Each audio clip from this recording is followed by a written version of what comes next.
না না, অলক্ষী নয়, অলক্ষী নয়, ও হচ্ছে বাড়ির একটা অলক্ষী। ওকে এই বাড়িতে কিছুতেই বরণ করা হবে না।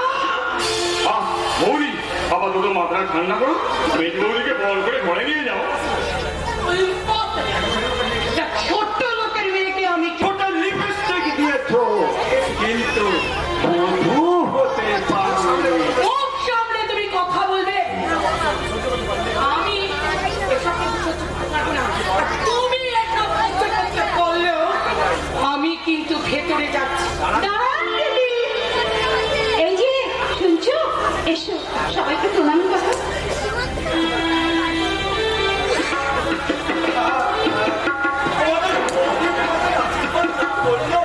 আমি তোমাদের আশীর্বাদ করছি, তোমরা আমার প্রণামটা নেয় নি, আমি একটা বৌদিকে প্রণাম করি।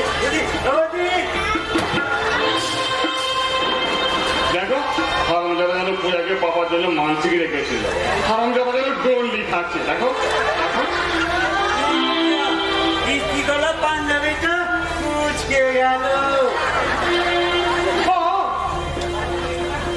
দাদা, দাদা, দাদা, তোমরা সুখী হও, শান্তিতে থাকো। ঠিক এই কথাটাই আমি বৌদিকে বলতে বলেছিলাম। দাদা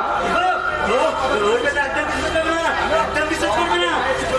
ওরা আমার হাতে বেশি করে করিয়ে আমি কি নিশান দিয়ে খুব মারবো, খুব মারে তোকে দাও, তোকে দাও, খুব পকড়ে, খুব করে তোকে দাও। ঠাকুরপো, ঠাকুরপো, সেদিনের কথা ভুলে যাও ভাই। আজ আমি তোমার বড় বৌদি, সম্পর্কে বড়। মনে করো না, বড় দিদি তার দুষ্টু ভাইকে শাসন করেছিল।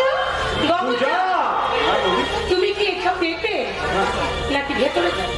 পূজা, এরা কেউ তোমাকে বরণ করে দেবে না, কেউ দেবে না উলুধ্বনি, কেউ বাজাবে না শঙ্খধ্বনি। এই মাঙ্গলিক অনুষ্ঠানে ঈশ্বরের আশীর্বাদ মনে করে তুমি তোমার স্বামীর সঙ্গে ঘরে এসো বৌমা, ঘরে এসো। দাদা, ঘরে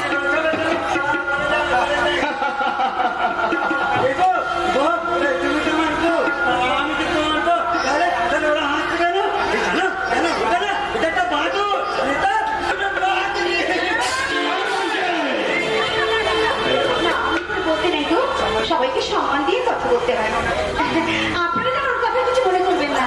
ওর হয়ে আমি আপনাদের কাছে ক্ষমা চাইছি। না না, আমি কিচ্ছু মনে করি না। মনে করবো সেদিন, যেদিন সত্যি ওই কথিত বড় মতো তোদের দুজনকে একেবারে পুড়িয়ে মারলো। পারবি, হারামজাদা।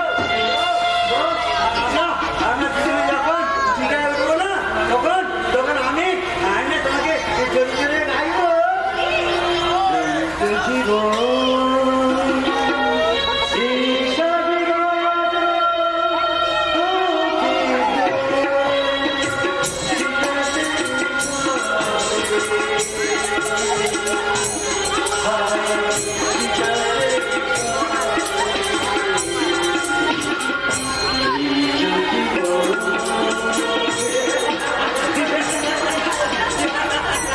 আমার বৌদির কথা কিছু মনে করো না মেজ বৌদি।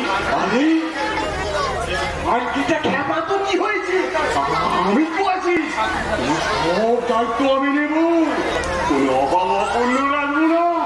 চলো চলো চলো, ঘরের ভেতরে চলো। ওটা দায়িত্ব নিচ্ছ না, ওরা ওনাকে জলদস্যু, ও সবার ভালো চুরি করে ভালো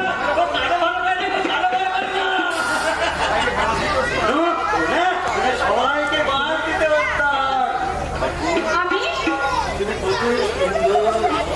কি সুন্দর তোমার চোখ, কি সুন্দর তোমার মুখ, কি আছে আমার সর্বস্ব।